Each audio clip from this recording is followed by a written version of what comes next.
안녕하세요. TSL 프로게이머 신성우입니다. 이번 시간은 기본 강좌의 마지막 시간으로 저그에 대해 알아보도록 하겠습니다. 이 화면은 저그의 처음 시작 화면이고요. 본진에서 가장 많이 사용되는 유닛을 먼저 알아보도록 하겠습니다. 애벌레와 일벌레는 스타1과 크게 다르지 않습니다. 일꾼의 자원을 채취하는 과정과 일벌레의 개념은 똑같습니다. 스타2에서는 새롭게 여왕이라고 불리는 유닛이 새로 생겼는데요.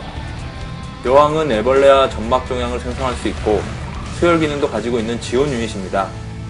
먼저 애벌레 생성에 대해 설명을 드리자면 부화장에서 생산되는 애벌레 이외에 추가 생산이 가능한 기술인데요. 여왕으로 부화장에 애벌레 생성 명령을 내리면은 40초 후에 추가 애벌레 4마리를 생산할 수 있습니다. 이렇게 애벌레 생성 기술을 쉬지 않고 사용하는 게 굉장히 중요합니다. 다음은 수혈입니다. 수혈은 공격을 받아 체력이 떨어진 건물과 유닛에게 모두 사용 가능합니다. 점막 종양 설명에 앞서 스타2에서 많이 바뀐 점막에 대한 설명을 해드리겠습니다. 점막은 저그 유닛의 이동 속도를 빠르게 하고 시야를 밝혀주는 기능을 하기 때문에 점막을 넓게 퍼뜨리는 것이 게임 운영함에 있어서 중요합니다. 여왕으로 점막 종양 생성을 하면 이렇게 점막이 점점 확장되고 마지막 생산된 점막 종양이 공격을 받아 파괴되지 않으면 계속 이렇게 확장이 가능합니다. 이번엔 대군주와 감시군주인데요. 특징을 보면 대군주는 점막 생성과 수송 기능이 있습니다.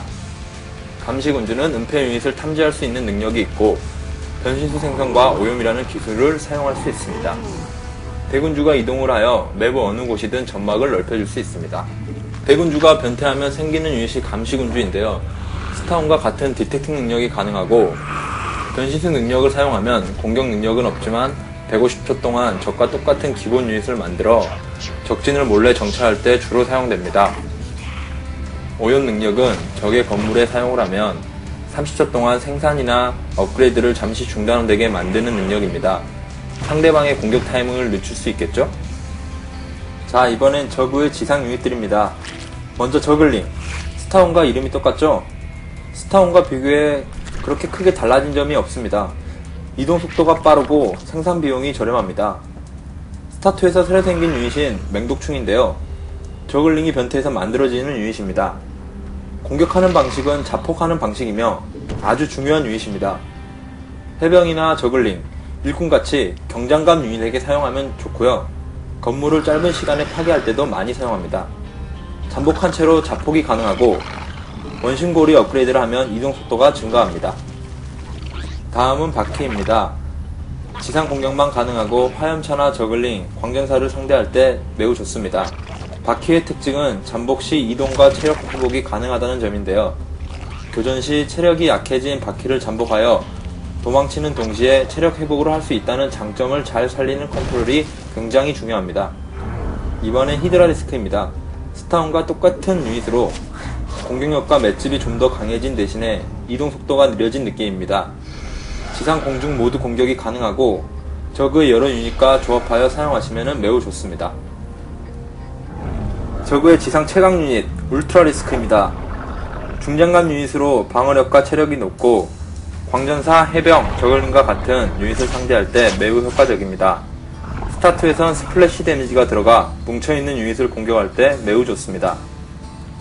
이번엔 비행 유닛인 뮤탈리스크, 타락기, 무리군주에 대해 알아보겠습니다. 먼저 뮤탈리스크, 저그의 주력 공중 유닛으로 스타1과 크게 다르지 않습니다. 기동성이 좋고 공격 시 3연타 공격이 가능하며 저번에 설명해드린 것처럼 뭉쳐있게 할 수가 없습니다.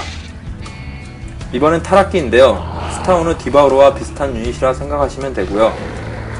공중 공격만 가능합니다. 스타2에서는 뮤탈에서 변태가 아닌 애벌레에서 바로 생산이 가능하고요.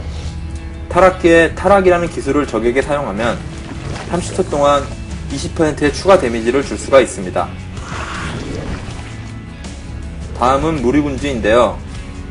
이처럼 타락기에서 변태가 가능하고 스타1의 가디언과 비슷하게 지상 공격만 가능합니다.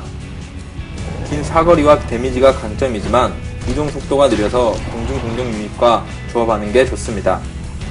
그럼 무리군주로 공격을 해볼까요? 보시는 것처럼 끊임없이 공생충이라는 작은 생명체를 이용해서 공격을 하고 별도 공격 명령을 내릴 수도 있지만 생존 기간이 짧아 금방 없어집니다. 자, 이제 마지막으로 아주 중요한 유닛이 하나 남았는데요. 바로 스타원의 디파일러와 비슷한 가면충이라는 유닛입니다. 컨트롤하기가 쉽지만은 않지만 익숙해지면 아주 좋은 유닛입니다.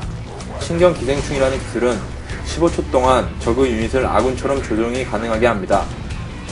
이처럼 전투에서 적의 고급 유닛을 잠시 동안 아군으로 만들어 사용하시면 굉장히 좋습니다. 다음은 진균번식입니다. 이렇게 적에게 사용하면 적을 움직이지 못하게 하고 4초 동안 일정한 체력에 피해를 줍니다. 뭉쳐있는 적에게 사용하면 훨씬 더 효과적인 피해를 줄 수 있습니다. 다음은 감염된 테란입니다. 공격 유닛을 만드는 기능으로 30초 동안 생존하며 공격력이 무시무시합니다. 전략적으로도 많이 사용되오니 한번 사용해보시면 느끼실 수 있으실 겁니다. 적의 공격 건물인 가시촉수와 포자촉수입니다. 스타원과 거의 똑같은 기능을 하고 있는데요. 바뀐 점은 이렇게 이동이 가능하다는 점입니다. 점막이 있는 곳이면 어디든 이동하여 뿌리 받기가 가능합니다. 유용하게 사용하시면 자원을 아낄 수 있겠죠? 자, 이렇게 저그의 모든 유닛들을 알아봤습니다. 다른 종족도 마찬가지지만 저그는 멀티태스킹이 아주 중요한 종족이므로 연습을 많이 하셔야 됩니다. 그럼 다음 시간에 실전에서 유용하게 사용하실 수 있는 전략을 설명해 드리겠습니다. 많이 기대해 주세요.